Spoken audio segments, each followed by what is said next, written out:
મિત્રો આજે આપણે લાઈવ કાર્યક્રમ કરી રહ્યા છીએ અને આપણો વિષય છે કે વાલ્મીકી રામાયણ અને તુલસીદાસજી લખેલી રામાયણ છે. આ બંને રામાયણમાં ઓબીસી એસસી એસટી જે શૂદ્ર વર્ણમાં આવે છે એમના માટે શું વ્યવસ્થા છે એ આપણે થોડુંક જાણીએ.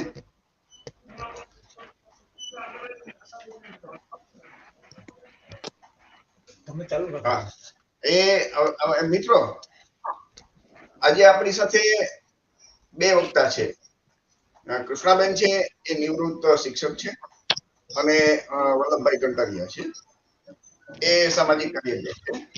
તો શૂદ્ર વર્ણના લોકો માટે રામાયણમાં શું લખ્યું છે એ આપણે થોડું જાણશું.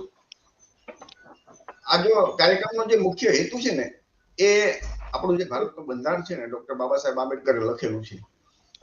તો એમાં કલમ 51 મુજબ દરેક વ્યક્તિમાં વૈજ્ઞાનિક અભિગમનો વિકાસ થાય, સમાજમાંથી અંધશ્રદ્ધા, અંધવિશ્વાસ, કુરિવાજો દૂર થાય, એ આપણો હેતુ છે. અને બંધારણની કલમ 19 મુજબ દરેક વ્યક્તિ અને પોતાની વાત કહેવાનો અધિકાર છે. આપણે કોઈ વ્યક્તિની ધાર્મિક લાગણી દુભાવવા માટે નથી. દરેક વ્યક્તિએ ફક્ત આ જાણવાનું છે. કેમ કે પેલા તમે જાણો, જ્યાં સુધી જાણશો નહીં ત્યાં સુધી કેવી રીતે તમે તર્ક કરી શકશો. મોટાભાગના આપણા લોકો એ રામાયણ, વાલ્મીકી રામાયણ કે તુલસીદાસની રામાયણ વાંચી જ નથી. ફક્ત ટીવી કે મોબાઈલમાં કે વોટ્સએપમાં જે કઈ સાંભળ્યું હોય તો એ આપણે જોતા હોઈએ છીએ કે સાંભળતા હોઈએ છીએ.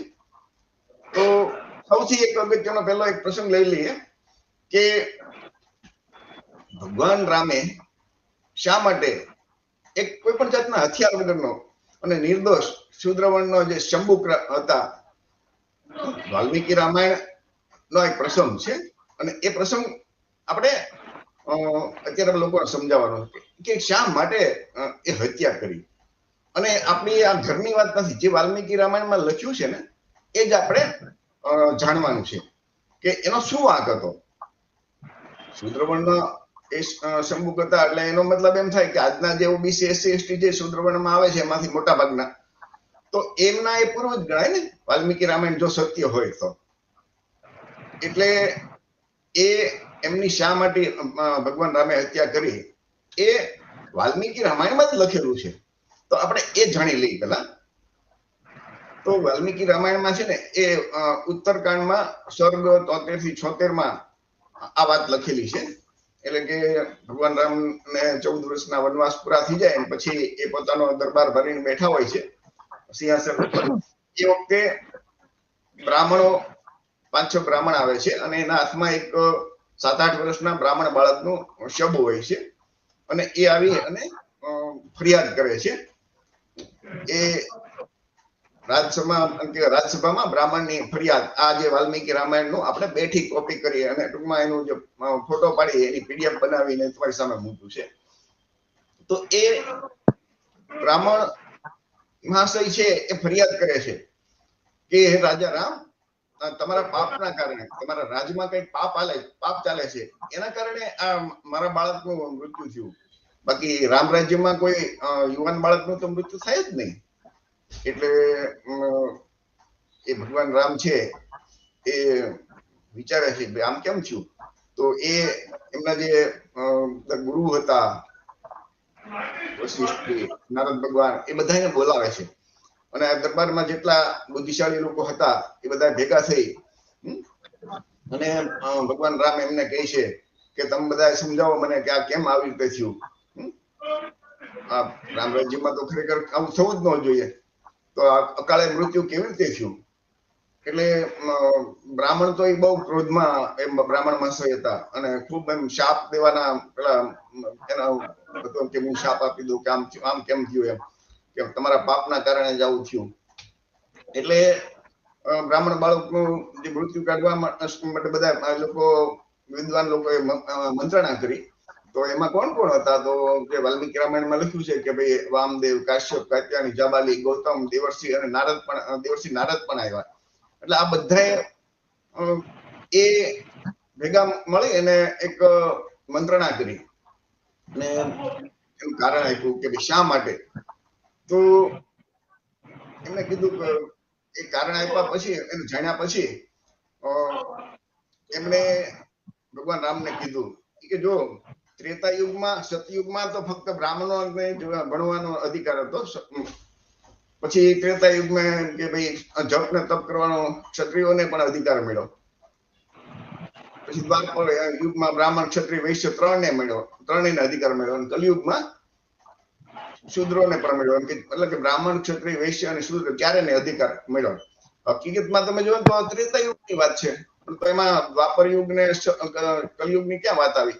પણ છતાં એ વખતે આ એમણે કારણ રજૂ કર્યું કે ભાઈ આ યુગની અંદર, આ યુગ એટલે કે રામ રાજ્યના સમયમાં કોઈ શૂદ્ર વર્ણનો વ્યક્તિ જપ કે તપ કરી શકે નહીં, એટલે કે અભ્યાસ ન કરી શકે. આપણે જેને શિક્ષા કહીએ, શિક્ષણ ન લઈ શકે. આ એનું મૂળ કારણ છે. એટલે બ્રાહ્મણ બાળકનું મૃત્યુ થયું.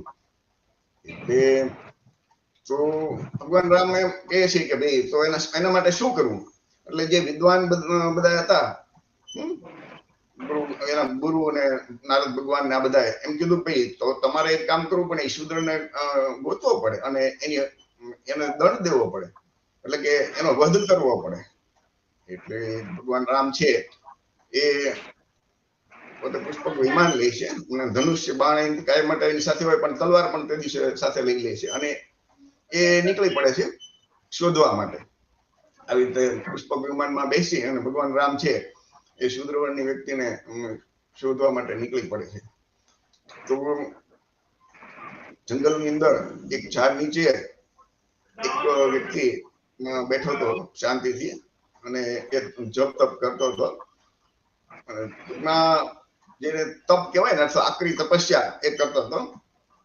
એટલે ત્યાં એમને વિમાન નીચે ઉતાર્યું અને નીચે ઉતારી અને એ એમની સાથે વાત કરી કે વત્સ તું કોણ છો.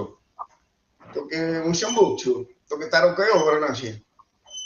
એટલે કે મારું વર્ણ છે એ હું શૂદ્ર વર્ણનો છું. તો કે તું શા માટે આ તપ કરે છો. તો કે મારે શરીર સાથે મારે સ્વર્ગમાં પ્રવેશ કરવો છે, એટલે હું આ તપ કરું છું.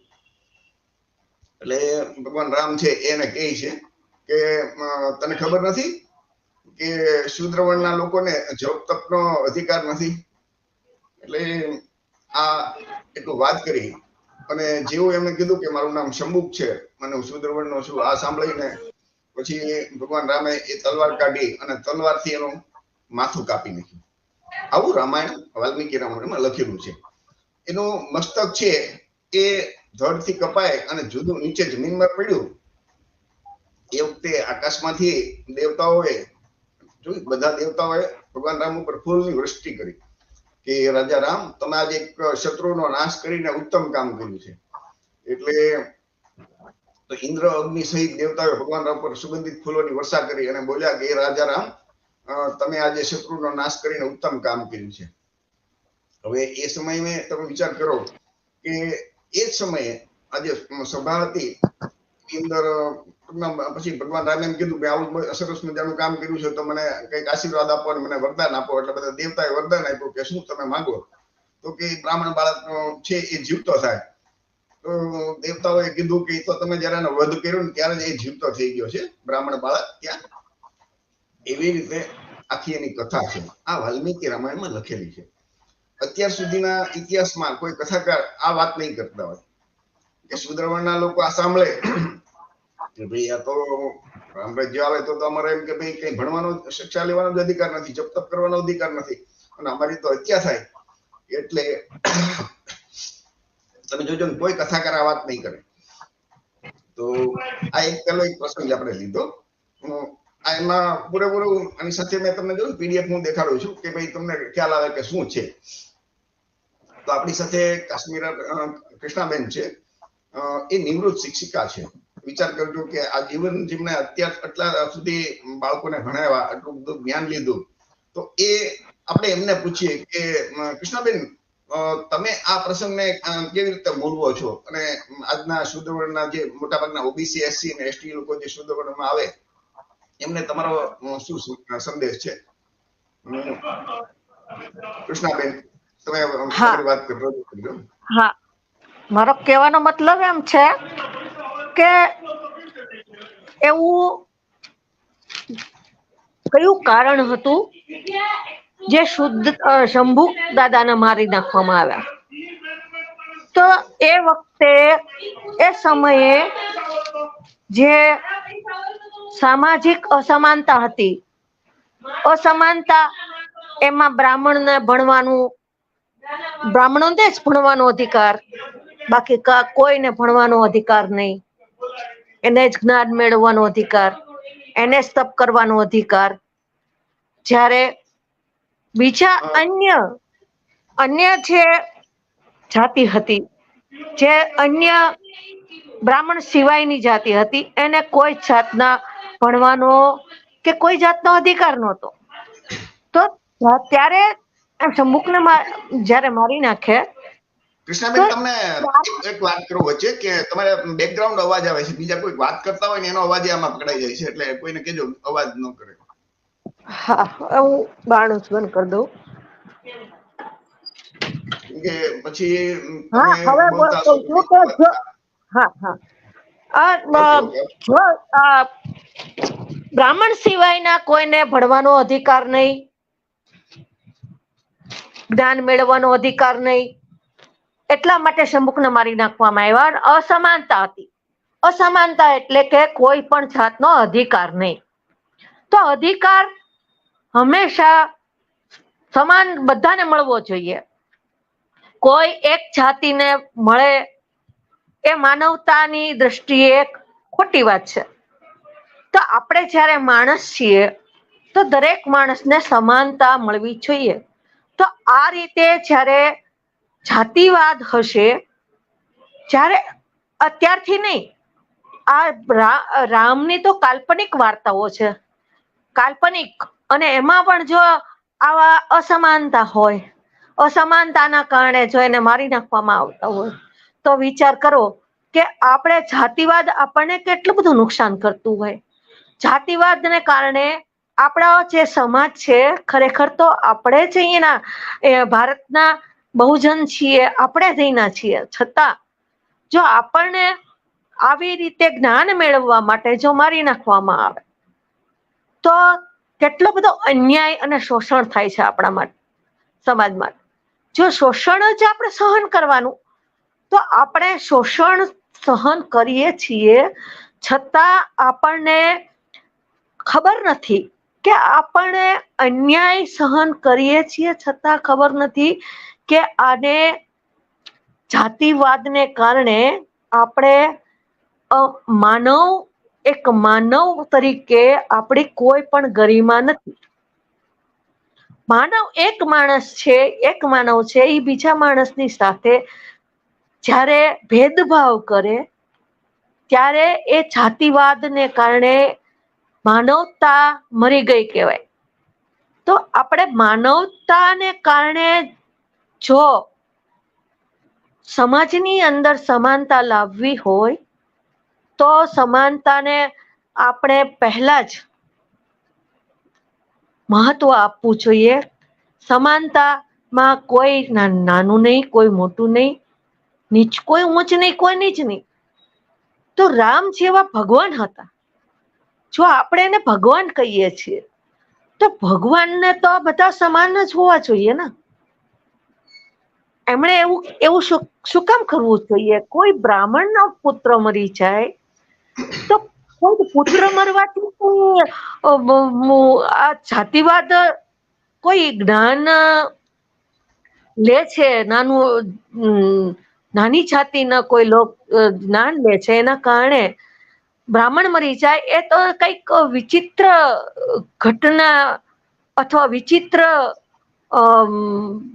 માનસિકતા અહીંયા બતાવી છે. ઓકે વાલ્મીકી કૃષ્ણાબેન, હું નેક્સ્ટમાં તમે લઈ લઈશ બીજી વખત, ત્યારે બીજી વાત બાકીની વાત કરજો, કેમ કે આપણે ઘણા બધા ટોપિક લેવાના છે ને, એટલે મુદ્દાસર વાત કરશું. વલ્લભભાઈ, તમે આ બાબતે શું કહેવા માંગો છો? તમારું માઇક છે એ અનમ્યુટ કરજો. તમારું માઇક અનમ્યુટ કરી અને ટૂંકમાં તમારો સંદેશ આપો. નમો બુદ્ધાય, જય ભીમ. સૌ દર્શક મિત્રોને પણ નમો બુધાય. આજે વાલ્મીકી રામાયણમાં સ્તંભુક હત્યા એ લગભગ અત્યારે હજારો કથાકારો છે, ક્યારે પણ એ પ્રસંગ વર્ણવતા નથી. કારણ કે જો જાતિવાદ આ પ્રસંગ રામાયણમાં પોતે વાંચે તો લોકોમાં એક સંદેશ જાય કે બહુજન સમાજ ના એક વ્યક્તિની હત્યા કોઈ પણ કારણ વગર કરવામાં આવી એટલે એમની વિરુદ્ધમાં જાય, એટલે કોઈ પણ કથાકારો આ પ્રસંગ વર્ણવતા નથી. આવું તો વાલ્મીકી રામાયણ અસંખ્ય લખેલું છે કે જે એકલું શુદ્રોને ગમે તે રીતે હનન કરવાનું, નીચ બતાવવાનું વર્ણવેલું છે.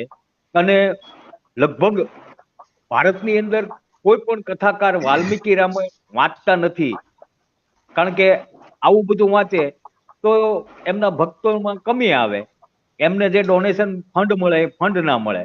એટલા માટે એકદમ સ્તંભુક વધ હત્યા વાલ્મીકી રામાયણમાં માનવતા વિહીન, જેને ભગવાન કહેવાને લાયક જ ના હોય એ ટાઈપનું કૃત્ય ભગવાન રામે કરેલું છે. અને આને પ્રોત્સાહન આપવા માટે દરેક દેવતાઓ એમની પર પુષ્પની વૃષ્ટિ કરે છે. હવે એક અકાળે જે કોઈ માણસ જન્મે છે એમનું મૃત્યુ નિશ્ચિત છે, પણ સમય નક્કી નથી હોતો. કોઈ બાળપણમાં મૃત્યુ પામે, કોઈ વૃદ્ધાવસ્થામાં મૃત્યુ પામે. તો મૃત્યુ એ તો સ્વાભાવિક છે. જો મૃત્યુ ન થતું હોય તો પૃથ્વી પર જગ્યા ના રહે, એટલી માનવ વસ્તી થઈ જાય. એટલે કુદરતનો નિયમ છે કે જે જન્મે છે તેનું મૃત્યુ નિશ્ચિત છે. તો એ સમજીને એમણે વૈજ્ઞાનિક તથ્ય ગોતવું જોઈએ, એના બદલા એક શુદ્ર વર્ણના સ્તંભુકની પોતાના શરીરને સ્વતંત્ર રીતે પોતે સદગતિ માટે કે જે કાંઈ ધાર્મિકતાના ઓલે દોરવાઈને એને તપ કરતા હતા, અને એ કારણ આની સાથે જોડી અને તેમને નિર્દોષને રામ જેવા ભગવાન કહેવાય એણે તલવારના એક ઝાટકે ધડથી મસ્તક અલગ કર્યું. એટલે એમણે માનવતા જેનામાં જરા પણ ન હોય એ સાબિત કરે છે. સમાનતા હોવી જોઈએ, માનવ જીવ પ્રત્યે સમાનતા હોવી જોઈએ. બાબા સાહેબે કીધું છે, બુદ્ધ ભગવાને કીધું છે, દરેક પ્રત્યે કરુણા હોવી જોઈએ. તો આ કરુણા અને અહિંસા નું એક હિંસા કરતું કૃત્ય છે. એટલે આને વલ્લભભાઈ આભાર. ખૂબ ખૂબ આભાર વલ્લભભાઈ. હવે આ જ પ્રસંગ છે ને એ તમે જો ને તો તમે જો ભારતના મોટાભાગના વિદ્વાન લોકો છે ને એ રામાયણ, ચાહે વાલ્મીકી રામાયણ હોય કે તુલસીદાસ, એ લોકો એમને મહાકાવ્ય ગણે છે. મોટાભાગના તમે વિદ્વાન લોકો જેટલા હશે ને, અમે લોકો ભણતા ને ત્યારે તો ચોખ્ખું એમ કે ભાઈ એ રામાયણ અને મહાભારત છે એ મહાકાવ્ય છે. કવિએ એની કલ્પના મુજબ લખ્યું છે, લોકોને આનંદ મળે એના માટેથી. અને ભારતના પ્રથમ વડાપ્રધાન પંડિત જવાહરલાલ નહેરુ છે ને, એમને એક પુસ્તક લખ્યું ડિસ્કવરી ઓફ ઇન્ડિયા, જેને આપણે હિન્દીમાં ભારત એક ખોજ એમ કહી શકીએ. એના ઉપર દૂરદર્શન એક સિરિયલ બનાવી, ભારત એક ખોજ. એ સિરિયલ તમે જોશો ને તો એ રામાયણના પ્રસંગ વખતે જવાહરલાલ નહેરુ અંદર કહેતા દેખાય છે કે ખરેખર રામાયણ અને મહાભારત એક કાલ્પનિક કથા છે, એ કોઈ સત્ય હકીકત નથી. પણ આ બ્રાહ્મણોએ જે લખ્યું છે, જે લેખકોએ લખ્યું છે, એ એટલા માટે કે કાયમ માટે એ બ્રાહ્મણોનું વર્ચસ્વ રહે સમાજમાં. આવું ધર્મના અને ઈશ્વરના નામે લખી નાખ્યું એટલે લોકો ડરે કે ભાઈ આપણે જો જપ કે તપ કરાય જ નહીં, ઈશ્વર તો આપણે આટલો દંડ દે, એટલે આપણે તો સેવા કરીએ રાખવાની 3 વર્ષની. એ જે જોગવાઈ હતી બ્રાહ્મણ ધર્મની કે ભાઈ શૂદ્રોએ 3 વર્ષની સેવા કરવાની, એ સિવાય કઈ નહીં કરવાનું. તો એ લોકોમાં એક જડ માન્યતા બેસી જાય એના માટેથી આવો પ્રસંગ લખ્યો હશે એમ પંડિત જવાહરલાલ નહેરુનું કહેવું છે. અને આ એનું જે અંગ્રેજી જે જવાહરલાલ નહેરુનું છે ને ભારત ડિસ્કવરી ઓફ ઇન્ડિયા, એનું આ એક મેં તમને પેજ જ અંદર આપું છું કે ભાઈ મહાભારત અને રામાયણને જે એપિક મહાકાવ્ય, ટૂંકમાં એક પૌરાણિક કથા કહી શકો, કાવ્ય મહાકાવ્ય કહી શકો, માઇથોલોજી કહી શકો, કોઈ ઐતિહાસિક બાબત નથી. એ જવાહરલાલ નહેરુનું જ આ પેજ મેં સામે મૂક્યું છે.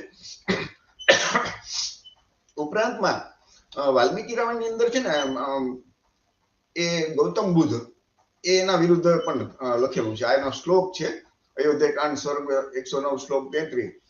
તો એમના ગૌતમ બુદ્ધ વિશે કે ભાઈ આવા બુદ્ધ અને આવા નાસ્તિક લોકો જે છે એ ધર્મથી એ ખરેખર તો એ લોકો એને દંડ દેવો જોઈએ, એમ આવી વાતો અંદર લખી છે.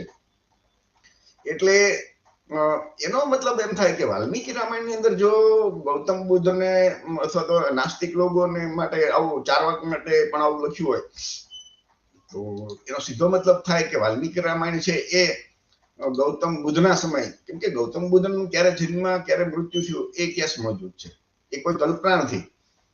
એ આપણી પાસે ગૌતમ બુદ્ધના અસ્થિ જેને ફૂલ કહેવાય ને એ પણ મોજૂદ છે. તો એ આજથી કે ભાઈ ઈસવીસન પૂર્વે 563 એનો જન્મ થયો અને આજની તારીખે એમના જે અસ્થિ છે એ મોજૂદ છે અને એના બધા પુરાતત્વ વિભાગના પુરાવા જે આર્કિયોલોજી વિભાગના એ પુરાવા પણ મળે છે, એટલે એ કાલ્પનિક નથી. તો એ આજે રામાયણની જે રચના થઈ એ ગૌતમ બુદ્ધના સમય પછી થઈ એમ સ્પષ્ટ રીતે માની શકાય. આ સીધી વાત છે, આના ઉપરથી આપણે તર્ક કરવાનો હોય, દરેક વસ્તુ એમાં લખેલી ન હોય, આપણે સમજવી પડે. એ સાથે આમાં વાલ્મીકી રામાયણમાં જેમ વલ્લભભાઈ કીધું ને એમ કે ઘણી બધી વસ્તુ તમે આ વાલ્મીકી રામાયણ વાંચો. આપણા લોકો છે ને ઓબીસી એસસી એસટી ના લોકો રામાયણ વાંચી, વાલ્મીકી રામાયણ કોઈ લગભગ મોટા ભાગના વાંચી નથી. મેં તો વાંચીને જયારે તો આપણને એમ થાય કે રામાયણની અંદર આવું લખેલું છે આપણા વિશે. તો હમણાં જ જે આરએસએસ ના વડા છે મોહન ભાગવતજી છે ને એમને કીધું હતું ભાઈ આ બધા ગ્રંથો છે ને એ કોઈ ઈશ્વરે નથી લખ્યા, એ બધા બ્રાહ્મણોએ લખ્યા છે, મીન્સ કે પંડિતોએ લખ્યા છે. એટલે પંડિતો કોણ? બ્રાહ્મણ પંડિતો જ તે, કેમ શૂદ્ર વર્ણના લોકોને તો ભણવાનો જ અધિકાર નહોતો. સતયુગમાં નહોતો, ત્રેતાયુગમાં નહોતો, દ્વાપર યુગમાં નહોતો, કલયુગ તો જે હવે અત્યારે ગણાય છે. તો એ પેલા આ બધા થઈ ગયા તો ત્યારે તો આપણના લોકોને ભણવાનો જ નહોતો અધિકાર. તો સ્વાભાવિક છે કે શૂદ્ર વર્ણના લોકો સંસ્કૃતમાં રામાયણ કેવી રીતે લખી હતી? આ એક સીધી વાત છે. તો એ સિવાય બીજી એક પ્રખ્યાત રામાયણ છે તુલસીદાસજી, એમ જેને રામચરિત માનસ કહેવાય. તો એમની જે બધી ચોપાઈ તમે જુઓ ને તો એની અંદર રીતે પણ આમ આપણે જે વાંચીએ ને તો આપણને એમ થાય કે આવું લખ્યું હશે કે અધમ જાતિમાં વિદ્યામાં એમ કે જેને સાપને દૂધ પાઈને કેમ દૂધ પાઈને જેમ કે ઉછેરો એવી રીતે આ નીચી જાતિ લોકોને વિદ્યા આપીએ એના જેવું છે. ત્યાર પછી એક જગ્યાએ લખ્યું છે કે ગાંચી, કુંભાર, ચાંડાલ, ભીલ, કુંવર, કલાલ આદિ જે આ બધા વર્ણોમાં નીચ છે. વિચાર કરજો આવું લખ્યું છે અંદર. તો બ્રાહ્મણો જે લખ્યું હોય તુલસીદાસજી એ લખ્યું બરોબર છે, બ્રાહ્મણ માટે સારું લખે આપણને કોઈ વાંધો નહીં, પણ આપણા શૂદ્ર વર્ણના લોકો માટે માનો કે ઘાંચી, કુંભાર છે, કોલ એટલે કોળી, ભીલ, ચાંડાલ આ બધી જે આજની ઓબીસી એસસી એસટી જે જાતિઓ છે એના માટે આવું ખરાબ લખવાની શું જરૂર? આપણને રામાયણ સાથે કાંઈ વાંધો નથી, રામ સાથે કાંઈ વાંધો નથી, પણ આપણા વિશે સ્ત્રીઓ વિશે ખરાબ લખ્યું હોય, આપણને હલકાવણના નીચ કીધા હોય તો એ આપણાથી કેવી રીતે સહન થાય? આપણી કોઈ જાતિ વિશે અત્યારે ખાલી બોલે ને તોય આપણા લોકોનો બધાને ગુસ્સે થઈ જાય, એના ઉપર કેસ કરે કે તું આમ. તો આ તો ધર્મ અને ઈશ્વરના નામે આપણા વિશે એક નહીં અસંખ્ય જગ્યાએ લખ્યું છે આવું આપણી જાતિ વિશે. તો આપણા શૂદ્ર વર્ણના જે ઓબીસી એસસી એસટી નું આમ લોહી કેમ ગરમ નહીં થતું હોય કે ભાઈ આટલું અમારા વિશે આટલું ખરાબ લખ્યું છે છતાં આપણે એનો કોઈ વિરોધ ન કરીએ, એની પૂજા કરીએ. તો એ તર્ક કરવો જોશે બધું દરેક વ્યક્તિએ. બીજી એક ઉપાય છે કે આ તમારી સામે આ બધી ચોપાઈ હું એટલા માટે સામે જ મૂકું છું કે ભાઈ તુલસીદાસ જે રામાયણ છે ને એ તમે કાઢો ને તો એમાંથી તમને મળી જાય કે કઈ જગ્યાએ છે. તો અયોધ્યા કાંડમાં દોહા 338 અને 12:2 નો જે સર્ગ છે, 338 નંબરનો દોહા છે એમાં. તો એમાં લખ્યું કે એ મૂર્ખ મન પતિતોને પણ પાવન કરનારા શ્રી રામને ભજીને કોણ પરમ ગતિ નથી પામી. ગણિકા, અજીમલ, વ્યાદ, ગીજ, ગજ આદિ જે દુષ્ટ આ બધા આપણા લોકોને દુષ્ટ કીધા છે. પછી આહિર, યવન, કિરાત, ખસ આ બધા પાપરૂપ છે. આ બધી જાતિઓ પાપરૂપ છે, પણ છતાં તમારું નામ લે તો પવિત્ર થઈ જાય. ફરીને મેં કીધું ને કે ભાઈ એ બ્રાહ્મણોનું ભલે ગમે એટલું સારું લખવું, પણ આપણી જાતિઓને, ઓબીસી ની જાતિઓને, એસસી ની જાતિઓને શા માટે પાપરૂપ ગણવા જોઈએ? આ લખેલું આપણે તમારી સામે હું તમને મૂકું છું. ત્યાર પછી છે જો અયોધ્યાકાંડનો 338 નો 12 એક દુઆ છે કે ભાઈ તે દુર્બધી નીચ જ્ઞાતિની દાસી વિચાર કરવા લાગી. જો નીચ જ્ઞાતિની વિચાર કરજો, એ આવલું જે મંથરાનું હતું ને ત્યારે એ મંથરા પ્રસંગ વખતે કઈ નો નહીં બધું, તો માનો કે એની દાસી હતી મંથરા, તો એમની એના વિશે ખરાબ લખે, પણ એ નીચ જ્ઞાતિની શા માટે લખવું જોઈએ? કોઈ જ્ઞાતિ થોડી નીચ હોઈ શકે. તો આ આપણે વિચારવાનું જોઈએ. ત્યાર પછીનું છે ભાઈ કેવટ, આ બધા નિષાદ, મલ્લા, આ બધા વેદ આ બધા નીચ લોકો છે. એની પડછાયો પણ પડે ને તો નાઈ લેવું જોઈએ, સ્નાન કરવું જોઈએ. આવું એક લખ્યું છે.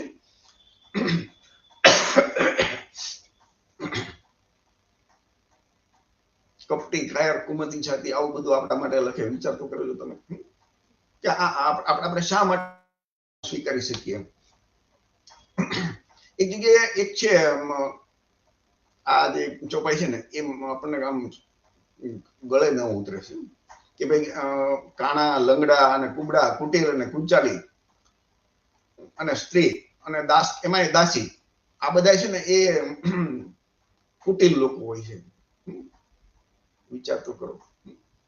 એ બધાને પ્રપંચી એટલે એમ કે કુચાલી એટલે પ્રપંચી, એટલે પ્રપંચી નો ગુજરાતીમાં બીજો અર્થ કહીને કે આમ બધું કાવતરા કરનાર આ બધા હોય છે. એમ કાણા, લંગડા, કુટીલ અને દાસી આ બધા, એટલે કે એનું જાણે કોઈ સન્માન જ નહીં એમ. તો આ વસ્તુ પણ આપણે વિચારવી જોઈએ. સુંદરકાંડની એક બીજી ચોપાઈ છે કે ઢોલ ગવાર શુદ્ર પશુ નારી સ્ત્રી એ સબ દંડના અધિકારી છે. વિચાર કરજો. તો ઢોલ એટલે જે વગાડવાનો ઢોલ હોય ને એ, ગમાર એટલે જેને બહુ ખબર ન પડે એ, શુદ્ર એટલે આજની જે શુદ્ર વર્ણની ઓબીસી, એસસી, એસટી મોટા ભાગની જેની પાસેથી અધર બેકવર્ડ ક્લાસ, શેડ્યુલ કાસ્ટ કે શેડ્યુલ ટ્રાઇબ નો સર્ટિફિકેટ છે કે જેમાં લખ્યું છે કે ભાઈ બેકવર્ડ ક્લાસ એટલે કે પછાત વર્ગ. તો પછાત વર્ગનું જે કમિશન નિમાણું હતું ને મંડળ પંચ, એમણે બેકવર્ડ એટલે કોને ગણ્યા? તો એમણે લખ્યું છે એ મંડળ સાહેબે કે જે લોકોની જ્ઞાતિઓને નીચી જાતિ ગણતા ધર્મ ગ્રંથો, એ લોકોની જ્ઞાતિનું નામ લ્યો તો એમ કે આ લોકો નીચી જાતિના છે, એને બેકવર્ડ ગણવાના. એ સોશિયલી બેકવર્ડ ગણાય. એવું મંડળ પંચના એ નિવૃત્ત ન્યાયાધીશે એ મંડળ સાહેબે લખેલું છે. તો આ જે છે ને ઢોલ ગમાર શુદ્ર પશુ અને સ્ત્રી, સ્ત્રી એટલે તો એ તો બધી જ સ્ત્રીઓ આવી ગઈ. ખાલી બ્રાહ્મણ, ક્ષત્રિય, વાણિયાની કે શુદ્રની નહીં, બધાની સ્ત્રીઓ આ બધાના દંડના અધિકારી છે. એમ કે એ બધાને ધોકા મારો, તાડ ના કે એને દંડ આપો ને તો સીધા હાલે, આવું લખેલું છે. હવે એ જ જે છે ને એ ચોપાઈનો હમણાં ગીતા પ્રેસે નવું એનું જે વર્ઝન પાડ્યું રામાયણ 12, એમાં એવું લખી નાખ્યું કે એ દંડ નહીં પણ શિક્ષણના, એ બધાને શિક્ષણ આપવું જોઈએ. એમ દંડના બદલે શિક્ષણ ફેરવી નાખ્યું. જૂની રામાયણ તમે લેશો ને તો એમાં તાડના, એનો મતલબ એમ થાય છે કે શિક્ષા, દંડ કરવો એને, અને અત્યારે ફેરવી નાખ્યું. હવે શિક્ષણ આપવું તો એમાં આપણે કે ગાય, બળદ કે બકરી કે એને થોડા આપણે શિક્ષણ આપવાનું હોય છે કે સ્કૂલ કોલેજમાં થોડા મોકલતા હોય છે. ઢોલને શું શિક્ષણ આપવાનું હોય? તો આવું બધું એ લોકો સમય પ્રમાણે આપણા લોકો આવું જાણતા થાય ને એટલે ધીમે ધીમે થોડું ફેરવતા જાય છે. તુલસીદાસની એક બીજી પ્રખ્યાત છે કે પૂજ્ય વિપ્ર સકલ ગુણહીના, શુદ્રના પૂજ્ય વેદ પ્રવીણા. અર્થાત એનો મતલબ એવો થાય કે બ્રાહ્મણ માણસે ગમે એટલા અભણ હોય, અજ્ઞાન હોય, કોઈ પણ જાતના ગુણ વગરના હોય. ગુણ વગરના કેવા હોય તો આપણે તમે બધા સમજી જાઓ. એટલે કે જુવારી હોય, શરાબી હોય તો એની પૂજા કરવાની. અને શુદ્રવર્ણના લોકો જેમાં આપણે બધા આવી જાય, ઓબીસી, એસસી, એસટી, એક ચાહે ગમે એટલો વિદ્વાન હોય એની પૂજા નહીં કરવાની. વિચાર તો કરો કે આને હું તમને કહ્યું નહીં, આના છે ને વિડીયો કેટલાય કથાકારો બોલતા હોય એવા ફેસબુકમાં અને યુટ્યુબમાં તમને જોવા મળશે. હું અહીંયા તમને મારી પાસે પીડ્યો છે પણ આમાં મૂકું તો આ કોપીરાઇટ નો કેસ બની જાય ને એટલે હું એ વિડીયો મૂકતો નથી. પણ એવા કેટલાય કથાકાર છે કે ભાઈ એ તુલસી વેદમાં એમ કે શાસ્ત્રોમાં આવું લખ્યું છે કે બ્રાહ્મણ ગમે એવો હોય એની પૂજા કરવી જોઈએ, કે શાસ્ત્રોમાં લખ્યું છે. અને શાસ્ત્રો એટલે કે ઈશ્વરની વાણી. તો એમાં એને આપણે કેમ મના કરીએ કે હવે વિચાર કરજો કે લખવા વાળા બ્રાહ્મણો માટે સારું લખ્યું ને આપણા માટે ખરાબ લખ્યું, તો એમાં આપણો શું વાંક? આવી રીતે ધર્મના નામે આપણા લોકોને કેટલા ગુમરાહ કરે છે એ આપણે સમજવાનું છે. બીજી એક ચોપાઈ છે બાલકાંડ દોહા નંબર 192 એ રામચરિતમાનસ ની અંદર છે કે બ્રાહ્મણ ગો દેવતા સંતાનો અને ભગવાને મનુષ્ય એટલે આજે ઈશ્વરે અવતાર શા માટે લીધો કે બ્રાહ્મણ ગો એટલે ગાય અને દેવતા અને સંતો માટે ભગવાને અવતાર લીધો છે, આપણા કોઈ માટે નહીં. વિચાર કરજો, આ આપણે વિચારવાનું છે કે ઈશ્વરે એના જે બ્રાહ્મણોએ લખ્યું કે ભાઈ ઈશ્વરે અવતાર એ લોકો માટે લઈશ, આપણા માટે નહીં. ત્યાર પછીની એક ચોપાઈ છે ને એમાં તો બ્રાહ્મણોને છે ને એ લોકોએ ભગવાન રામ કરતા પણ એને મોટા દેખાડી દીધા છે. વિચાર કરજો કે એ રામ કરતા પણ એ બ્રાહ્મણ છે ને એમના ગુરુ એ એમ કે એવી રીતે એકવાર મુનિ વશિષ્ઠ ત્યાં મળવા આવ્યા, એટલે સુંદર સુખના ધામ શ્રીરામજી હતા. રઘુનાથજીએ તેમનો આદર સત્કાર કર્યો અને એમના ચરણ ધોઈને એનું ચરણામૃત લીધું. વિચાર કરજો, તો ભગવાન છે એનાથી મોટું કોણ હોઈ શકે? જો આમ ઈશ્વરની જે કલ્પના મુજબ, છતાં એમ કે ભાઈ એ ક્ષત્રિય રાજા છે એના કરતા પણ એ બ્રાહ્મણને એમને મહાન દેખાડ્યો. મોટાભાગે આપણે એવું વિચારતા હોય કે ભગવાન છે એ કોઈ દિવસ ખોટું ન બોલે, એ સાચું જ બોલતા હોય. તો એક પ્રસંગ એ શૂળપંખાનો, એટલે એ શૂળપંખાનો મિત્રોને હું તમને બીજી વિનંતી કરતો કે જે લોકો જોતા હોય આજે અને ભવિષ્યમાં જોશે, આ તો ફેસબુક ઉપર પડ્યો રહેશે, તો તમે આ વિડીયો શેર કરતા રહેજો. તમે શેર કરશો ને તો તમારા મિત્રોને આ બધી જાણકારી મળશે. આવું મોટાભાગના આપણા લોકો જાણતા નથી હોતા. તમે લોકો જાણજો અને પછી વિચારજો, ચિંતન કરજો કે શું સાચું શું ખોટું. તમારી સામે આ જે કઈ રામાયણમાં લખેલું છે એ આપણે અહીંયા મૂકીએ છીએ. તો હું અહીંયા મૂકું છું ત્યાર પછી આપણે કૃષ્ણાબેન અને વલ્લભભાઈ પાસેથી આપણે અભિપ્રાય લેશું. તો એ શૂળપંખાને ભગવાન રામ એમ કહે છે કે મારો ભાઈ છે ને એ તું એની પાસે જાય. એ પેલા રામ પાસે જાય છે, પણ પછી એમ કે ભાઈ મારા તો લગ્ન થઈ ગયા, જો મારી પત્ની હારે છે, પણ આ મારો ભાઈ છે ને એ કુંવારો છે, તું એની પાસે જા. તો આવી રીતે ભગવાન રામ ખોટું બોલે કેટલું વ્યાજબી અને કેટલું વ્યાજબી ન કહેવાય તમે બધા વિચારજો. આટલી વાત મેં થોડી રામાયણ વિશે તમને કરી. તો ફરીથી હું કૃષ્ણાબેનને કહીશ કે એ આપને થોડુંક મુદ્દાસર એ કહેશે કે ભાઈ કૃષ્ણાબેન તમે શું વિચારો છો કે આ જે કઈ રામાયણમાં આવું લખેલું છે એ બાબતે તમારે ઓબીસી SC ST અને આ બાબતે તમે શું કહેવા માંગો છો? રામાયણ નહીં પણ બધા જ ગ્રંથોની અંદર, રામાયણ સિવાયના દરેક ગ્રંથોની અંદર શૂદ્રને SC ST OBC એટલે કે શૂદ્રને પતિડાત કરવાના બધા એવા નિયમો બનાવ્યા જેથી કરીને ગુલામ બનાવી રખાય. દરેક, મારું તો એટલું જ કહેવાનું છે કે દરેક લોકો આપણા જે SC ST OBC ના જે શૂદ્ર કહેવાય છે એ લોકોએ પહેલા તો બધા જ ગ્રંથોને વાંચવા જોઈએ, વાંચીને એમાં તર્કબદ્ધ રીતે વિચારવું જોઈએ કે આ ખરેખર આવું કેમ SC ST OBC એના જે શૂદ્ર કહેવાય છે એ લોકોના માટે આવું કેમ લખ્યું છે. મહિલાઓ માટે, મહિલાઓને તો સૌથી નીચે ગણી. શૂદ્રમાં આજે શૂદ્ર અતિ જે શ્લોક છે, ઢોલ ગવાર શૂદ્ર નારી એ તાડન કે અધિકારી, એનો અર્થ શું કે એક મહિલાને, શૂદ્રને, ઢોલને એને મારવા માટે એનો અધિકાર છે. એનો અર્થ તો એવો એટલો ખરાબ રીતે લખ્યું, એ પણ આપણા માટે કેટલું ખરાબ છે કે ભાઈ એક મહિલાને તો સાવ નગુણ ગણી. શૂળપંખા હોય કે કોઈ પણ હોય, પણ મહિલા તો મહિલા જ છે ને. મહિલા માટે આવું શા માટે વિચારવું જોઈએ? પણ આપણા હિન્દુ સમાજને હિન્દુ સમાજે મહિલાને સૌથી નીચ ગણી. રમકડાની જેમ રમી એને ફેંકી દેવાનો વિષય એવું ગણ્યો કે ભાઈ મહિલા એટલે કશું જ નહીં, મહિલાને કોઈ જાતના અધિકાર જ નહીં. તો આ બધા જે ગ્રંથો છે ને એમાં શૂદ્ર, મહિલા આ દરેકને સૌથી માણસ પણ નથી ગણવામાં આવ્યા, માણસ કરતા પણ નીચ ગણવામાં આવ્યા છે. વિચાર કરો, પ્રાણીઓ છે, પ્રાણીઓ એક તળાવની અંદરથી કૂતરા બિલાડા પાણી પી શકે, પણ મનુષ્ય નહીં. તો એ કેટલી હદે નીચતા ગણાય. એક જ ઉચ્ચ જાતિના લોકોને જ બધા જ અધિકાર, બાકીના બધા એની ગુલામી કરે એવો વ્યવસ્થા આખી ઊભી કરી. તો આ વ્યવસ્થા આપણે શા માટે સ્વીકારવી જોઈએ?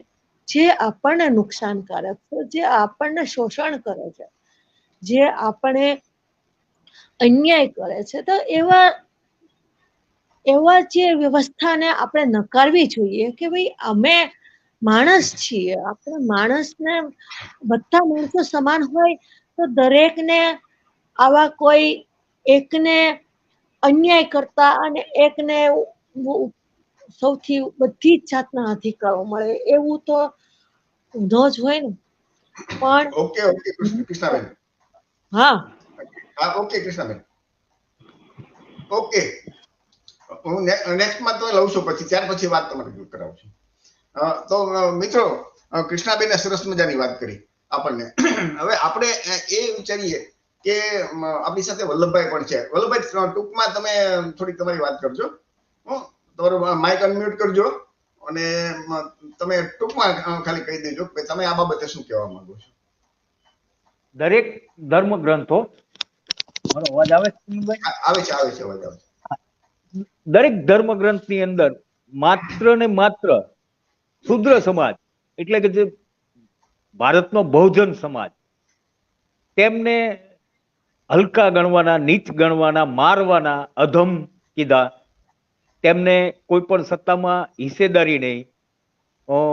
આ દરેક ગ્રંથો જ્યોતિબા ફૂલેએ જેમ કીધું એમ તમામ માનવ સર્જિત છે. કોઈ પણ ઈશ્વરે ગ્રંથ લખેલા નથી. એટલે એ આ જે પંડિતોની માનસિકતા સતીક કરે છે કે આપણી પ્રત્યે એમણે કેવો વ્યવહાર કરવો, એ મનુસ્મૃતિ એને કહે છે, રામાયણ એને કે, મહાભારત કે આ શૂદ્રની સાથે તારે કેવો વ્યવહાર કરવાનો. તો આપણો બહુજન સમાજ શા માટે આ ધર્મ ગ્રંથોને વળગી રહ્યો હોય?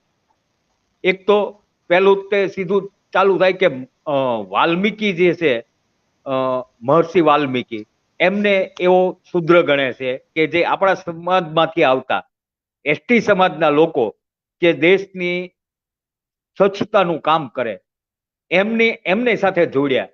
હવે તમે વિચાર કરો, આઝાદી પહેલા આપણને ભણવાનો અધિકાર નહોતો, તો મહાભારત રામાયણ તો 5000 વર્ષ પહેલા કેસેક થઈ ગયા. તો ઈ વખતે એક શુદ્ર પોતાની ભાષા લખી નહોતો શકતો, વાંચી નહોતો શકતો, ભણી નહોતો શકતો, તો ઈ આ દેવોની ભાષા સંસ્કૃત ક્યાંથી શીખે, વાંચી હોય, શીખી હોય કે મહાભારત લખે? ક્યાંથી ચાલુ કરે? એટલે આપણને જ્યાં જ્યાં એવું લાગે ત્યાં શૂદ્રોને જાગૃત થતા જાય, તો એમને આવી રીતે કોઈને કોઈ ચોકલેટ રૂપી, બહુમાન રૂપી આપી દે કે વાલ્મીકી, મહર્ષિ વાલ્મીકી એસટી સમાજમાંથી હતા, એસસી સમાજમાંથી હતા, બહુજન સમાજમાંથી હતા.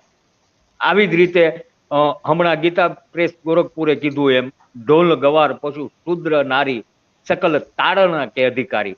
હવે એમાં પેલી જૂની રામાયણમાં લખ્યું જ છે, તાળના એટલે પીટવું, દંડ દેવો, શિક્ષા કરવી. છતાં પણ એ ખોટા પડે છે કે ભાઈ હાલો પશુ ને શુદ્ર નારી ગંવાર એને શિક્ષા આપે તો બરોબર, શિક્ષણ આપે તો ઢોલને કયું શિક્ષણ આપવાનું? એને તો તમે પીટો, એને ઢીબો તો જ વાગે. ઈ અર્થમાં જ કીધું છે શૂદ્રને પણ ઢીબો મારો તો જ સીધા હાલે. જો આવું વસ્તુ આપણો જે ગ્રંથોમાં લખ્યું હોય આપણા વિરોધમાં, તો એ ગ્રંથોને હું તો કહું આપણે બહિષ્કાર કરવો જોઈએ, વિચારવું જ ન જોઈએ, એના વિશે જવું પણ ના જોઈએ. મારો આટલો સંદેશ છે આપણા બહુજનોને કે જેમ બને એમ વહેલી તકે. ઓકે વલ્લભભાઈ, હવે આપણે મને વલ્લભભાઈએ વાત કરી, કૃષ્ણાબેને વાત કરી, તો આપણે એ પણ જોઈએ કે આપણા ઓબીસી માં જન્મેલા આપણા પૂર્વજ જ્યોતિબા ફૂલે જે માળી સમાજમાં જન્મેલા અને ઓબીસી ના એમ કહેવાય ને કે ભાઈ ડોક્ટર બાબા સાહેબ આંબેડકરે જ્યોતિબા ફૂલેને ગુરુ માનેલા. વિચાર કરજો, ભારતના સૌથી વિદ્વાન વ્યક્તિ ડોક્ટર બાબા સાહેબ આંબેડકર જ્યોતિબાને ગુરુ ક્યારે માને? એની કેટલી વિદ્વતા હશે. તો એમણે ચોખ્ખું લખ્યું છે અને કે ભાઈ એક પણ એમના કે ભાઈ ધાર્મિક ગ્રંથ છે ને ઈશ્વરે નથી લખ્યા, એ બધા બ્રાહ્મણો દ્વારા લખેલા છે અને એ આપણા લોકોને ગુલામ બનાવવા માટે લખેલા છે. એમ જ્યોતિબા ફૂલે એમના ગુલામગીરી પુસ્તકમાં લખે છે. એવી જ રીતે આપણા પૂર્વજ પેરિયાર રામાસ્વામી એ પણ ઓબીસી સમાજમાં થઈ ગયા. તમે વિચાર કર્યો, એને જે સચ્ચી રામાયણ લખીને એમાં તો રામાયણની ધજ્જા ઉડાડી દીધી અને એના વિરુદ્ધ તો કેટલા કેસ થયા. તો કેસમાં એ જિલ્લા કોર્ટમાં જીત્યા, હાઈકોર્ટમાં જીત્યા, સુપ્રીમ કોર્ટમાં જીત્યા. કે ભાઈ સુપ્રીમ કોર્ટે કીધું ભાઈ એ રામાયણ છે તો એક પેલું મહાકાવ્ય છે, કઈ કોઈ ઐતિહાસિક ગ્રંથ નથી. એટલે જે પેરિયાર રામાસ્વામી છે એમને પછી કઈ કહેવું હોય એમને કહેવાનો હક છે ને અધિકાર છે. એટલે એ રામાયણ ઉપર પ્રતિબંધ મૂક્યો હતો, પણ એ પ્રતિબંધ ઉઠાવી લીધો. આજની તારીખે તમે જો ને તો ફેસબુકમાં અથવા ગૂગલમાં તમને એક પેરિયારની રામાયણ તમને મળશે, પુસ્તકોમાં પણ મળશે, પણ એ તો એની પીડીએફ પણ તમારે જેને સચ્ચી રામાયણ વાંચવી હોય એ સચ્ચી રામાયણ નો પછી અનુવાદ કરીને માનની લલયસિંહ યાદવ છે એમણે એ હિન્દીમાં અનુવાદ કરી અને એક પુસ્તક બહાર પાડ્યું. તો એ તમે બધા વાંચો. એમણે પણ આ ચોખ્ખું કીધું કે આ બધી કાલ્પનિક કથાઓ છે. હવે વિચાર કરજો, આ કાલ્પનિક કથાઓ છે ને છતાં એમાં પણ આપણા વિશે શૂદ્ર શંભુકને મારવાની વાત એ લોકો મૂકતા નથી. હવે પછી આપણે લઈ બાબા સાહેબ આંબેડકર. તો ડોક્ટર બાબા સાહેબ આંબેડકર આ રામ અને કૃષ્ણ વિશે શું લખે છે, એમને શું લખ્યું હતું? તો આ પુસ્તક છે ને એ ભારત સરકાર દ્વારા પ્રકાશિત થયું છે. એમાં નરેન્દ્રભાઈ મોદીનો ફોટો છે. આજના જે ઓલા એ સમાજ કલ્યાણ મંત્રી છે, સોશિયલ એન્ડ જસ્ટિસ મિનિસ્ટર, એમનો પણ ફોટો છે અંદર અને એમણે પણ શુભેચ્છા આપી છે. એટલે કે સરકાર દ્વારા લખાયેલું પુસ્તક છે ને એમની આ મેં તમને કોપી તમારી સામે મૂકું છું. તો ડોક્ટર બાબા સાહેબ આંબેડકર લખે ભાઈ રામાયણની મૂળ કે ભાઈ એમાં કઈ એક સાધારણ કક્ષાનું છે રામાયણ, એમાં કાંઈ અદ્ભુત નથી. એમના જે નાયક રામ છે પણ એમ કે વાર્તા છે બિલકુલ ટૂંકી છે અને એમાં કઈ છે નહીં, એમ કશું અદ્ભુત નથી. એમને લખ્યું ને કે ભાઈ તમે જુઓ તો આ મેં તમને સામે મૂકું છું, એ ડિટેલમાં નથી વાંચતો, આપણે સમય વધારે ન જોઈએ કે ભાઈ એમને કેવી રીતે તો એમનો જન્મ કેવી રીતે થયો હતો એ પણ એમ કે ખીર ખાવાથી થયો, યજ્ઞ કરીને. તો એ કુદરતી વાત નહોતી, અકુદરતી વાત છે. કુદરતી રીતે એમનો જન્મ થયો નથી. આ બાબા સાહેબ નું લખ્યું છે. બાબા સાહેબ એમ લખ્યું કે રામાયણ તો પુષ્કળ લખાણી. બુદ્ધ રામાયણ અનુસાર કે રામ ને સીતા બે ભાઈ બહેન હતા અને બંને દશરથના સંતાન હતા. એટલે જુદા જુદા 150 જણાએ રામાયણ લખી છે અને દરેકે પોતાની કલ્પના મુજબ લખી છે, કોઈ એક સૂત્રતા નથી. તો આ બધી વસ્તુ આપણે વિચારવાની. અને એ જે બાબા સાહેબનું પુસ્તક છે ને એ ગુજરાતીની અનુવાદ કરેલું ભારત સરકારને એ બહાર પાડેલું છે અને એ ગૂગલમાં તમને એ આખી એની પીડીએફ ફાઇલ તમને મળશે. જો તમારા ગ્રંથ તમારી પાસે ન હોય તો એ તમે લઈને વાંચજો. તમારા મોબાઈલમાં પણ એ તમને વાંચવા મળશે. એ માનો કે જનક રાજાને છે એ ખેતરમાંથી એક બાળક મળ્યું, ઘડો મળ્યો. એ શક્ય તમે વિચાર કરજો, આજનો આધુનિક જમાનામાં આપણે લોકો ભણી ગણીને પણ જો આવી વાતો આપણે માનીએ તો એ ડોક્ટર બાબા સાહેબ એમ કે ભાઈ કેવી રીતે શક્ય બને? વાલ્મીકી રામાયણમાં બાબા સાહેબ લખે છે કે વાલ્મીકી રામાયણમાં રામને ઘણી પત્નીઓ હોવાનું લખ્યું છે. આ ડોક્ટર બાબા સાહેબે લખ્યું છે. કેમ કે એ વખતે તો હતું રાજા દશરથને 3 પત્ની હતી, એ સિવાયની પણ સંખ્યાબંધ ઉપપત્ની હતી. આવું બાબા સાહેબ લખે છે કે રામને પણ એને એક કરતા વધારે પત્નીઓ હતી, આવું લખ્યું છે. એવી રીતે વાલી પ્રસંગ જે વાલી વધ છે ને એના વિશે પણ બાબા સાહેબ લખે છે કે ભાઈ એ સંતાય ને રામ માટે તો વાલી ને સુગ્રીવ બંને સરખા હોવા જોઈએ, એના બદલે ભગવાન રામે છે એ દગો કરી અને સંતાય ને ઓલાને જે વાલીનો વધ કર્યો. તો આવી રીતે વધ કરો એ જેને આપણે એક ઈશ્વરનું તમે રૂપ આપો અને એમ કે આવું કાયરતાપૂર્વક કામ કરે, આ બાબા સાહેબના શબ્દો છે, ભારત સરકારે છાપ્યું છે કે એક કાયરતાપૂર્વક વૃક્ષ ઝાડની પાછળ સંતાઈને આવો અપરાધ કરે એ કેટલું વ્યાજબી કહેવાય. અને વાલી ને રામ સાથે કોઈ દુશ્મનાવટ નહોતી, આવું બાબા સાહેબે લખ્યું છે. એની પત્ની રામ પોતાની પત્ની સાથે કેવું વર્તન કરે છે એ પણ બાબા સાહેબે લખ્યું છે કે એ ભગવાન રામ છે ને એ યુદ્ધ પૂરું થઈ જાય ને પછી રાવણનું દહન એનું વધ થયા પછી એને સીતાની ચિંતા નથી, પણ એમ કે ભાઈ એ સીતાને એવું કે છે ભાઈ હું એમ તારા માટે આ કઈ નતું કર્યું, પણ મારી જે આબરૂ ગઈ હતી, મારો જે કીર્તિ નહોતી એ કીર્તિ પાછી મેળવવા માટે આ બધું કર્યું છે. આવી બધી વાતો એને કર્યું છે. અને તમે બધા જાણો છો કે ભાઈ એ એક માણસને એમ કે ભાઈ કહેવાથી ભાઈ ભગવાન રામ પણ એમ કહે છે કે ભાઈ તું આવી રીતે ત્યાં રાવણના કબજામાં રહી, એટલે એના માટે ભગવાન રામને એના માટે બહુ ખરાબ શબ્દો વાપર્યા છે. એ આપણે આમાં આપણે બોલીએ તો આપણને શરમ થાય એમ કે ભાઈ મને તારા ચારિત્ર ઉપર શંકા છે, રાવણે તને જરૂર ભ્રષ્ટ કરી છે. આવું ડોક્ટર બાબા સાહેબ આંબેડકરે એમના પુસ્તકમાં લખ્યું છે. વિચાર કરજો, રાવણે તારે જેવી સુંદર સ્ત્રીને ભોગવી ન હોય તે હું માની ન શકું, આવું ડોક્ટર બાબા સાહેબ આંબેડકરે લખ્યું છે. તો વિચાર કરજો કે એની પત્ની અને એની પરીક્ષા અગ્નિ પરીક્ષા લીધી અને છેલ્લે પછી એમને તમે એ પણ જાણો છો કે ભાઈ એમનો એ કઈ માટે વનવાસ મોકલી દીધી, તો એને ગર્ભવતી હતા ત્યારે માતા સીતા. તો આવી બધી વાતો છે. તો કોઈ પણ પુરુષ પોતાની પત્નીને કોઈ સામાન્ય વ્યક્તિ એમ કે ભાઈ આ એને તો આવો એક આક્ષેપ માનો કે મૂકે, તો આક્ષેપ મૂકે એટલે ભગવાન રામ છે તો એ તો એક ઈશ્વરના અવતાર છે, અથવા તો એક પતિ તરીકે પણ એ કોઈ પણ પોતાની પત્નીની સાથે આટલો અન્યાય તો ન કરી શકે ને. તો આવું ડોક્ટર બાબા સાહેબ આંબેડકરે રામાયણમાં રામ વિશે લખ્યું છે. તો આ ડોક્ટર બાબા સાહેબ આંબેડકરની વાત. અને આ પુસ્તક છે ને એ હિન્દુ ધર્મ કી રીડલ એ પુસ્તકની અંદર આવે છે. 8 નંબરનું વોલ્યુમ છે. કોઈ પણ ને વાંચવું હોય ને તો એ વાંચી શકે છે. 8 નંબરનું ગુજરાતીમાં વોલ્યુમ છે. એની અંદર આ ટોટલી વોલ્યુમ નંબર 8 અને પેજ નંબર 355 થી આગળ બધી જે વાત છે એ વાંચવું હોય તો વાંચી શકે છે. ભારત સરકાર દ્વારા એનું પ્રકાશન થયેલું છે. એનું જે છે એ જ વાત મેં તમારી સામે મૂકું છું. બાબા સાહેબનું બીજું એક પુસ્તક છે હિન્દુ ધર્મનું તત્વજ્ઞાન. એ પણ ભારત સરકારે બહાર પડેલું છે. એમાં 109 નંબરના પેજ ઉપર છે ને એ કે હિન્દુ ધર્મનું તત્વજ્ઞાન શું. તો બાબા સાહેબે એમ લખ્યું છે કે ભાઈ ટોટલી હિન્દુ ધર્મનું તત્વજ્ઞાન આવું છે કે એ ફક્ત બ્રાહ્મણ માટે સ્વર્ગ સમાન છે અને સામાન્ય માણસ એટલે કે આપણે લોકો જે ઓબીસી એસસી એસટી છે એના માટે નર્ક સમાન છે. આવું સાર તરીકે એને લખ્યું પુસ્તકના કે તત્વજ્ઞાન આ જ છે કે એના માટે સ્વર્ગ સમાન, આપણા માટે નર્ક સમાન છે. વિચાર કરજો, ડોક્ટર બાબા સાહેબ જેવા વિદ્વાન, ભારતના સૌથી વિદ્વાન વ્યક્તિ જયારે આવું કે તો મારે તમારે તો ક્યાં વિચારવાનું જ છે. કઈ વિચાર કરવાની જરૂર જ નથી ને. આટલું આવા મહાન વ્યક્તિ જયારે આવું કે તો એમને માટે આપણે એ વિચારવું જોઈએ. બધા જેટલા મિત્રો જોવે સાંભળે આજે નહીં તો કાલ વિડીયો જોશે તો તમે વિચારજો, ચિંતન કરજો કે આપણા ઓબીસી એસસી એસટી ના જે આપણા મહામાનવ પૂર્વજ થઈ ગયા એ લોકોનું શું કહેવાનું છે અને તમે પોતે શું વિચારો. આ બધી જે બધી ચોપાઈઓ છે, બધા દોહા છે, શ્લોક છે, એ તમે વિચારજો કે આવી રીતે આપણા વિશે લખ્યું હોય તો એ ધર્મ કેવી રીતે આપણો હોઈ શકે.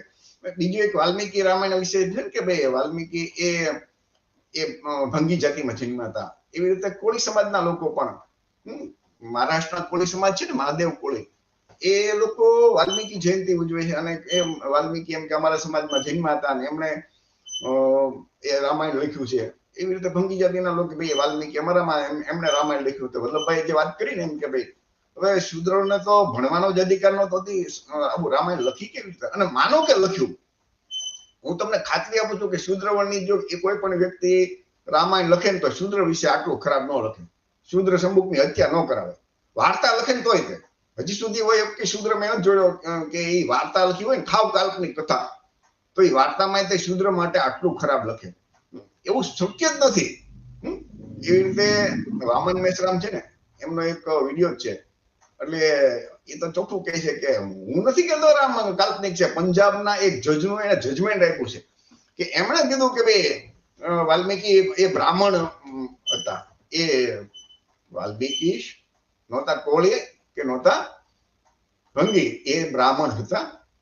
અને વાલ્મીકી બ્રાહ્મણ હતા, શૂદ્ર નહીં. એ વિશે અત્યારે લગભગ 5 થી 6 પુસ્તકો અવેલેબલ છે આપણી પાસે. ઓછામાં ઓછા 5 થી 6 કે ભગવાન દાસનું બહુ સરસ મજાનું પુસ્તક છે. બીજું એક તમારું આ એક પુસ્તક છે, એ પણ તમે વાંચો, મેં તમારી સ્ક્રીનમાં જ તમે મૂક્યું છે. તો એ આપણા લોકો એ પણ વિચારવાનું છે કે વાલ્મીકી, ઘણા લોકો એ માનતા હોય છે વાલ્મીકી કોઈ રામાયણ વાંચ્યું નથી. વાલ્મીકી રામાયણમાં ખુદ એ લખ્યું કે પ્રચેતાના એ 10મા પુત્ર છે. એ પોતે બ્રાહ્મણ હતા, બ્રાહ્મણ ઋષિના આટલા પુત્ર હોય તો બ્રાહ્મણ જ હોય ને, સીધી વાત છે. પણ કાલ્પનિક વાતો કરીને જેમ વલ્લભભાઈ કીધું કે આપણા લોકોને એમાં એ માના પછી રામાયણમાં આપણા વિશે આપણને આમ કે ગાળો દીધી હોય તો આપણે માનવાનું પાછું. તો આ આપણે વિચારવું જોઈએ. અને હવે હું છેલ્લે ફરીથી કૃષ્ણાબેનને પૂછીશ કે કૃષ્ણાબેન, આજે આપણું જે અંત તરફ જઈએ છીએ એ વખતે આપનું શું કહેવાનું છે? આટલી આપણે આ રામાયણમાં તુલસી રામાયણ અને વાલ્મીકી રામાયણ એક થોડાક નમૂના લીધા છે, વધારે નથી વાત લીધી. બાકી તો તમે આખા ગ્રંથ વાંચો ને તો દરેક જગ્યાએ વિજ્ઞાન વિરોધી વાત લખી છે. જે હનુમાન ચાલીસા એમાં છે, હનુમાન ચાલીસા ની અંદર એમ કે હવે હનુમાનજી મહારાજે સૂર્યને અવાજ નથી આવતો અહીંયા.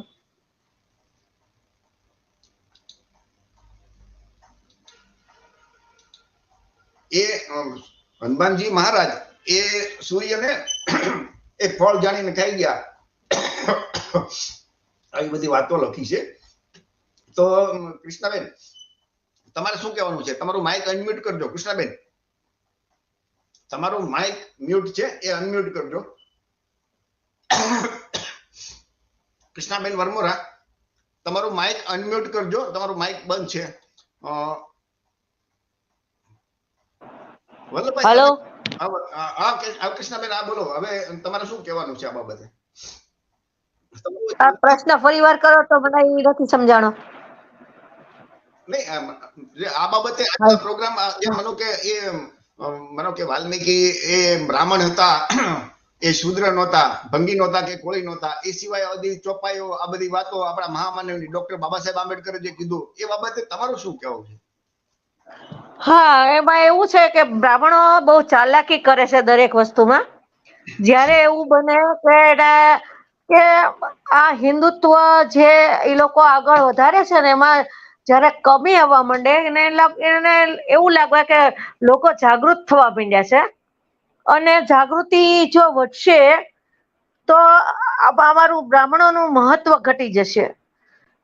એટલા માટે એને વાલ્મીકી બ્રાહ્મણ હતા છતાં એને ભંગી ખરેખર તો ભંગી છે જ નહીં, એ ભંગી આ લોકોની સામે એના જે નિયમો હતા એના ભંગ કર્યા હતા, એટલે એને ભંગી કયા. તો ખરેખર એને વાલ્મીકી કહી અને એના તરફી લેવાનો પ્રયત્ન કર્યો છે. ખરેખર વાલ્મીકી છે એ બ્રાહ્મણ જ હતા, ભંગી નહોતા.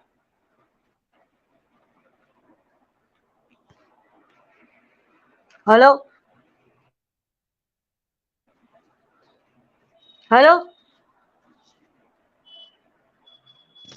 હેલો, અવાજ આવે? હા, ક્યારેક ક્યારેક કપાઈ જાય. હેલો, મારો અવાજ આવે? તમારો અવાજ આવે છે, ચાલુ રાખો. હા, તો બ્રાહ્મણોની ચાલાકીના કારણે વાલ્મીકી જે ભંગી લોકો છે એ લોકો ને એ ઠસાવવામાં આવ્યું કે તમે તો વાલ્મીકી ની જાતિમાંથી આવો છો. વાલ્મીકી ઋષિના ઓલામાંથી આવો છો. તો જે ભંગી છે એ લોકોને મનમાં એવું થાય કે વાહ, અમે તો બહુ મહાન ઋષિના વંશજો છીએ. એ રીતે એ લોકોને ફસાવવામાં આવે છે. ખરેખર તો એવું કઈ નથી. ખરેખર તો વાલ્મીકી બ્રાહ્મણ જ હતા, છતાં આવી બનાવટ કરી અને ભંગીઓનો વિશ્વાસ અંકે કરવા માટેનો એક ષડયંત્ર જ છે. ખરેખર એવું નથી. Okay Krishnaben, okay. હવે આપણી સાથે વલ્લભભાઈ છે. વલ્લભભાઈ, તમે છે ને ઓછામાં ઓછા કોઈ પણ શૂદ્ર વર્ણના 1 લાખ લોકો જે માનો કે ઈશ્વરમાં બહુ શ્રદ્ધા ધરાવતા હોય, રામમાં, કૃષ્ણમાં, ભગવાનમાં માનતા હોય, આપણા લોકોનો એ સીધી વાત છે ને કે વર્ષોથી આપણને જે નાનપણથી આ જ્ઞાન મળ્યું એટલે આપણે માનતા હોઈએ. તો જેટલા લોકો ઈશ્વરમાં માનતા હોય એ બધાને મારો ખુલ્લો પ્રશ્ન છે, અને તમે ભવિષ્યમાં તમે લોકો પણ એ પ્રશ્ન કરજો કે ઈશ્વર જેટલા લોકો માનતા હોય ને એને પૂછજો કે ઈશ્વર કેવા હોય. તો બધા એમ કહેશે કે ઈશ્વર દયાળુ હોય, માયાળુ હોય, ઈશ્વર કોઈની સાથે ભેદભાવ ન કરે. વિચાર કરજો. આવા બધાને આવા જ વિચાર કે ઈશ્વરને જો 4 સંતાન હોય ને, એક બ્રાહ્મણ હોય, એક ક્ષત્રિય હોય, વૈશ્ય હોય, શુદ્ર હોય, તો ચારેયને સરખો ભાગ આપે, કોઈને અન્યાય ન કરે.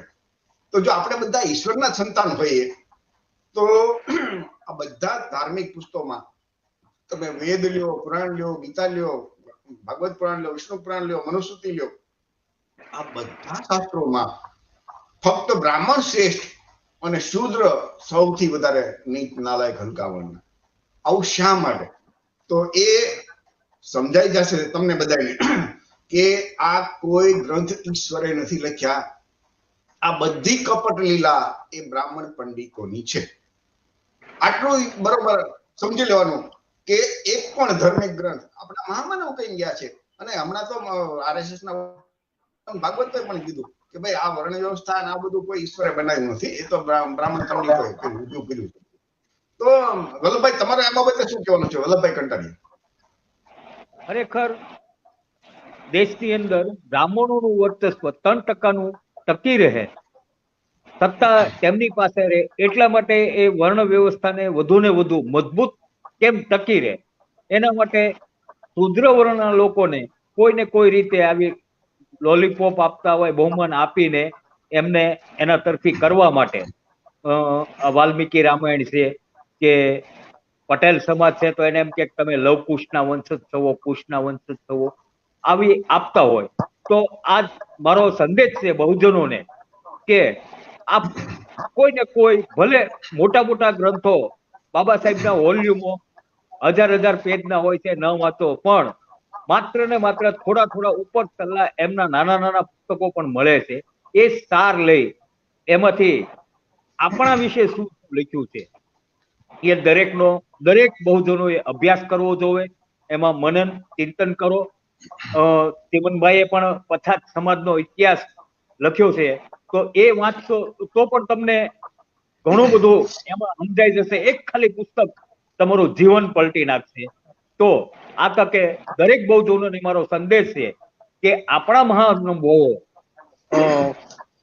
બાબા સાહેબ છે, જ્યોતિબા ફૂલે છે, રામાસ્વામી પેરિયાર છે, આવા અનેક મહાનુભાવો થઈ ગયા કે જેમણે આપણા સમાજ માટે કંઈક ને કંઈક બલિદાનો આપ્યા છે, જગાડવા માટે પોતાની આખી જિંદગી, પોતાના પરિવારનો ભોગ આપ્યા છે. તો એ ભોગમાં આપણે આપણા પરિવારનો ભોગ ન આપો તો કાંઈ નહીં, પણ તમારો થોડો સમયનો ભોગ આપી અને આ મહાનુભાવોએ જે સંદેશ આપ્યા છે તેને જીવનમાં ઉતારો, વિચારો, અને ઈ જીવનમાં કેમ આગળ વધે અને બીજા આપણા જે સાવ છેવાડે રહે છે, જે લોકોને કોઈ જ્ઞાન નથી, જેમની પાસે મોબાઈલ નેટવર્કની સુવિધા નથી, તો એમને પણ આ મહિનામાં એક દિવસ, અઠવાડિયાનો એક દિવસ કે 15 દિવસે એક દિવસ તમારો ખાલી જિંદગીનો ફાળવો અને આવા શેવડાના લોકોને સમજાવો, એમને વાત ગળે ઉતરે એવું બાબા સાહેબનું જે મિશન અધૂરું છે એ મિશન પૂરું કરવામાં આપણે સહભાગી બનીએ.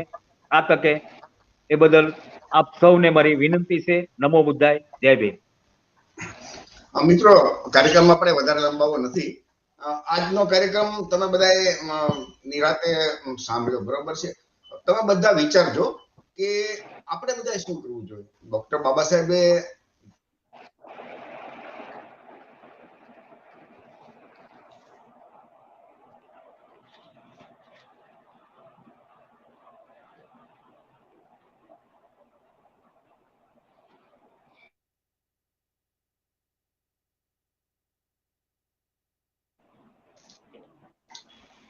છતાં બાબા સાહેબે બંધારણમાં તમે જો બંધારણની બાબા સાહેબની મહાનતા કે એમને લખ્યું કે દરેક વ્યક્તિને જે પણ ધર્મ પાળવો હોય, જેને પણ ઈશ્વર માનવા હોય એની છૂટ છે. એ સમયે બંધારણમાં કલમ 13 એમાં એ કલમ 13 મુજબ એ લખાયું છે કે આજથી જ્યારથી બંધારણ લાગુ થયું ને ત્યારથી એક પણ એવી વાત, એવી પ્રથા, કેવો કાયદો કે જે મૂળભૂત અધિકારની વિરોધમાં હોય, એટલે કે અસમાનતા દર્શાવતું હોય, એટલે કે બ્રાહ્મણ ઊંચા ક્ષત્રિય શૂદ્ર નીચા, તો એ તમામ આજથી ખતમ થઈ જાય છે.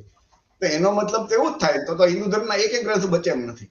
એ 13 નંબરની કલમ તમે વાંચો, બાબા સાહેબે એમાં લખ્યું છે કે આજથી તમામ કાયદા, તમામ પ્રથા કે જેમાં ભેદભાવ છે, મૂળભૂત અધિકારોની વિરુદ્ધમાં જેની વાત લખી હોય, એ બધું આજથી ખતમ. તો એ બાબા સાહેબે લખ્યું છે કે ભાઈ જેમને પોતાનો ધર્મ પાળવો હોય તે છૂટ છે. એટલે જે લોકો રામને માનતા હોય એમને મુબારક છે, કૃષ્ણને માનતા એમને મુબારક છે. હિન્દુ ધર્મની અંદર તમે કયા ભગવાનને માનો છો એટલે હિન્દુ નથી. કેમ કે મેં તો આશારામના એવા ભક્તો જોયા છે, એમની સાથે મેં વાત કરી ને તો એ ફક્ત આશારામના ભગવાન માને, એ સિવાય કે અમે કોઈ નથી માનતા, અને છતાં એ હિન્દુ કહેવાય છે. આશા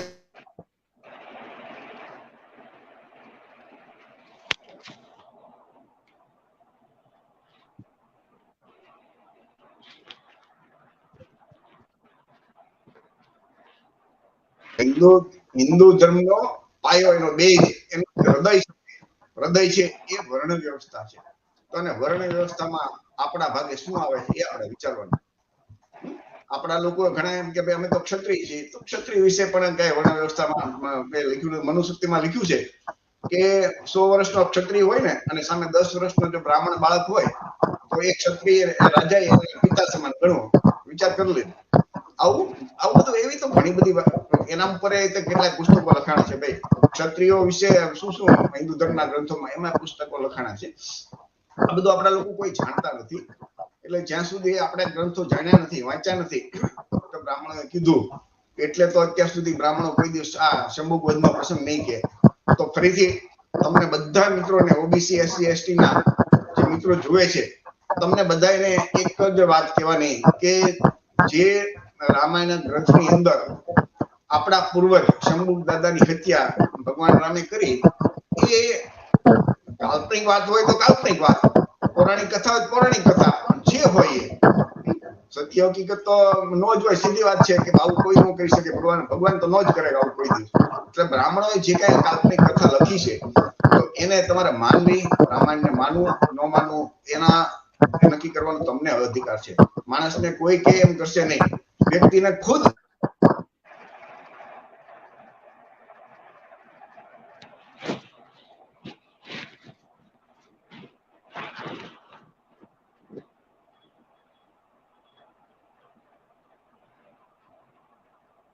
ક્યારે માનશે જ્યારે એને ખુદ સમજાઈ જશે.